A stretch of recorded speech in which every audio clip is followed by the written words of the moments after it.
Mga pumunta sa traslasyon, napahamak lang. Ha? O ano? Ha? Napakinggan ba yung mga hinaing nyo? Ha? Wala naman yung pandinig. Ha?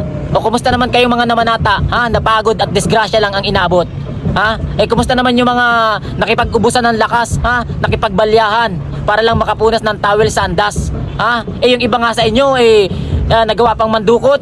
Ha? Ang kakapal ng muka. Ha? Hindi dapat ganyan. Ha? Yan ang sabi ng mga taong hindi naniniwala sa Poon Nazareno. Kaya ito lang ang masasabi ko dun sa mga hindi naniniwala, sa mga hindi deboto ng Poon Nazareno. Ito lang masasabi ko. Walang pakialamanan. Walang pakialamanan ng relihiyon. Kami to naniniwala kami na si Poon Nazareno ay naghihimala. Kaya nga kami nandun Kaya nga kayo wala dun kasi nga hindi kayo naniniwala. Tapos pakikialman nyo kami. Huwag nyo kayong binabad trip tapos ganyan kayong magsalita. Huwag ganon huwag ganon. Bad trip kayo. Itigil mo na yan.